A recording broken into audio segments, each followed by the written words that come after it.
Precisamente, ¿qué podemos hacer para proteger a nuestros viejitos cuando surgen estos fenómenos atmosféricos? Precisamente hay que hacer un protocolo y tengo a la senadora Rosana López que va a hablarme sobre ese tema y otros temas que tengo aquí en agenda. Pero bienvenida, gracias por estar con nosotros. Gracias. Usted fue procuradora, ¿verdad?, de la Oficina de la Procuraduría de los Envejecientes.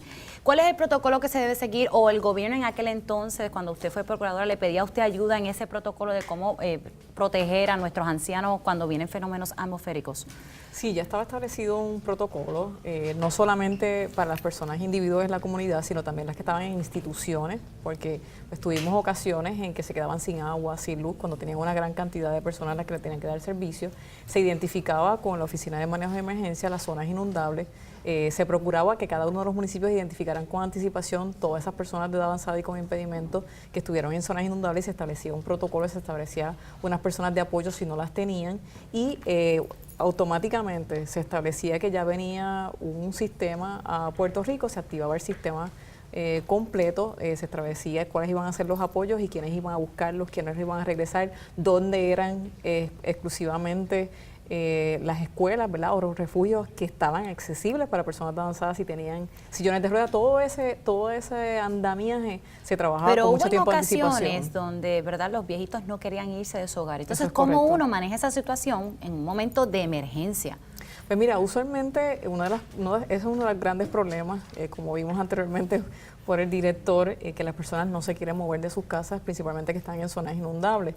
Lo que se trataba era de dialogar con esta persona de antemano, que se le iba a dar seguridad a su casa, que no iba a suceder nada, que si sucedía algo, que se le iban a dar unos apoyos y unas ayudas a ese tipo de personas, y se lograba negociar, pero había que hacerlo con tiempo de anticipación, no se podía dejar para ese día, porque ya entonces la persona está nerviosa, la persona no ha recogido, la persona no se ha coordinado los medicamentos. Hay una serie de agravantes que si se hacen el mismo día, pues se hace mucho más difícil. No, y que también los familiares deben jugar, ¿verdad?, un papel mucho más importante en esto y que no dejar todo para lo último para entonces ir a atender a sus familiares envejecientes. De igualmente pasaría con diferentes situaciones, ¿verdad?, que podamos tener de manejo de emergencia.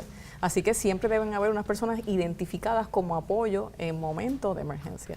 En otros temas, aquí tuvo con nosotros aquí en Jugando por el Todo el Procurador de la Salud, el doctor Mellado. Hizo unas serias acusaciones contra su persona debido a que recientemente se aprobó la medida que es de su autoría, que dividía las procuradurías, y él dice que eso afecta a los pacientes, a miles de personas que no van a tener, ¿verdad?, protección. Además que dijo que era una revancha política. ¿Qué usted tendría que decirle a esas denuncias? Bueno, quienes conocen de la trayectoria mía y de todo el servicio público saben que yo siempre he ido en defensa del servicio, que eso es lo que se va a restablecer para llevarlas otra vez a donde estaban antes, que tenían más fuerza de ley, tenían más sentido en la estructura que tenían menos burocracia y eran más ágiles, más efectivas. Así que eso fue exactamente lo que se hizo con estas procuradurías, impedidos, veteranos, personas de avanzada y pacientes, porque pues de hecho hay una situación en cuanto a lo que es el título, porque la salud es un tema, no es una persona establecida, como son personas de avanzada, impedimentos, veteranos o pacientes, ¿verdad?, en este caso. Así que realmente lo que se hizo con estos proyectos fue restablecer una estructura que estaba siendo efectiva, que se iba mejorando cada día y que tenía una estructura que era ágil con respecto a la situación que tenían los pacientes. Y yo, que estuve por 11 años y vi toda la estructura, todo el proceso, pude ver el retraso que hubo, además de que se designaron fondos en cosas que no eran importantes, que no eran de primera necesidad, y estuvimos gastando millones de dólares en contratos y en situaciones. No se gasta más dinero, porque la oposición, el Partido Nuevo Progresista, dice que, ¿sabes?, se está tratando de ahorrar dinero, pero en estos momentos lo que han hecho es que se han dividido, especialmente el área administrativa, lo cual provocaría más gastos en fondos públicos. Mira, realmente lo que se hizo fue tener más gastos. Se pudo evidenciar que se gastaron más de 3 millones de dólares en esta nueva estructura, que duplicó esfuerzo, fue más burocrática.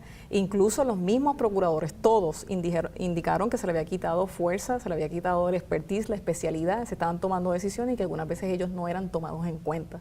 Así que no es solamente en lo físico del dinero, sino que también hubo otros efectos negativos en las diferentes poblaciones, además que fue mucho más costoso y se pudo evidenciar. O sea, y además de eso, la cantidad de contratos en cosas que no eran efectivas, efectiva en gente que no era especialista en las áreas. Estamos hablando de más de $3 millones, más todo lo que costó esta nueva estructura, teniendo 11 personas de confianza, cuando realmente tú trabajabas con menos personas de confianza en una estructura que tenía 250, 300 empleados.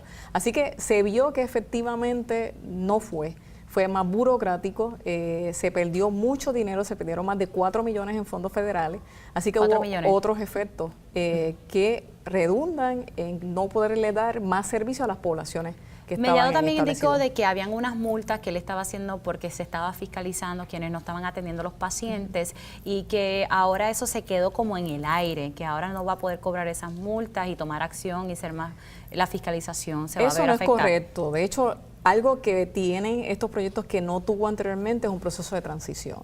Todo va a seguir corriendo, hay un proceso de transición de 30 días, va a entrar un proceso de un equipo de transición donde todo se va a asegurar que todo ocurra, cosa que no sucedió anteriormente y eso trastocó por completo todo el proceso. De hecho, cuando yo salí de la Procuraduría, habían muchísimas investigaciones administrativas que se quedaron en el aire. Y muchas otras cosas que se quedaron en el aire porque no le dieron seguimiento alguno y se puede evidenciar también en las vistas públicas, al igual que en las de presupuesto. Así que no hay necesidad de que eso ocurra. Yo creo que aquí de lo que se trata es de restablecer y de hacer más efectivo y tener una estructura que vaya consona con la defensa, los derechos y que esas personas se sientan que están teniendo una persona que es efectiva en el momento y que no mira otras cosas, sino solamente a la población a la que sirve. Bueno, senadora, se nos ha acabado el tiempo, pero gracias por estar con nosotros. Gracias para explicarnos y aclarar esas denuncias que hizo el doctor Mellado aquí en Jugando Pelota Dura. Nosotros regresamos luego de esta pausa.